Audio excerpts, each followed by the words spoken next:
अब न जियब हे राजा जी, अब न जियब हे आर्यन स्टूडियो विक्रमगंज।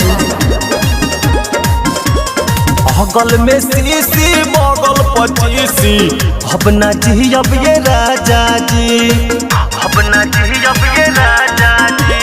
अगल में सीसी बगल पचीसी, अब न जियब ये राजा जी, अब न जियब ये राजा जी, अब न जियब ये राजा जी, अब न जियब ये राजा जी, अब न जियब ये राजा जी।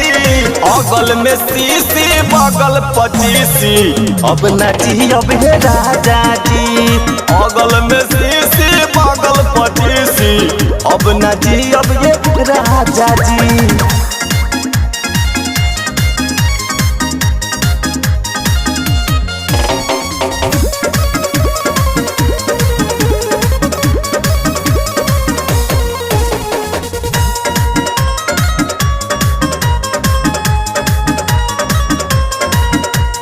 करी शरम हम कहीं जवन धन पानी में जनी बहवाई, रौरे अलम गम सहिला हम दमया बोले अपन देखाई, करी शरम हम कहीं जवन धन पानी में जनी बहवाई, रौरे अलम गम सहिला हम दमया बोले अपन देखाई।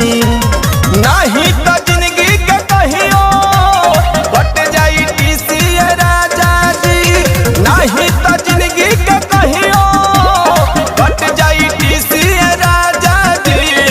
अगल में सीसी बगल पचीसी, अब ना जियब ये राजा जी, अगल में सीसी बगल पचीसी, अब ना जियब ये राजा जी।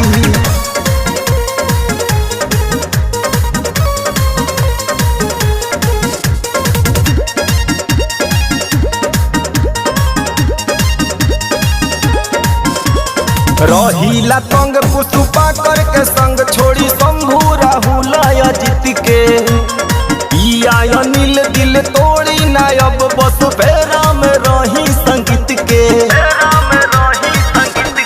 रहीला तंग पुष्पा करके संग छोड़ी पाठक बाबा मनमित के, पिया अनिल दिल तोड़ी नायब बस फेरा में रही संगीत के। नैहर के धाले हम गाड़ी एही खिसिए राजा जी, नैहर के धाले हम गाड़ी एही खिसिए राजा जी। अगल में सीसी बगल पचीसी, अब ना जियब हे राजा जी, अगल में सीसी बगल पचीसी, अब ना जियब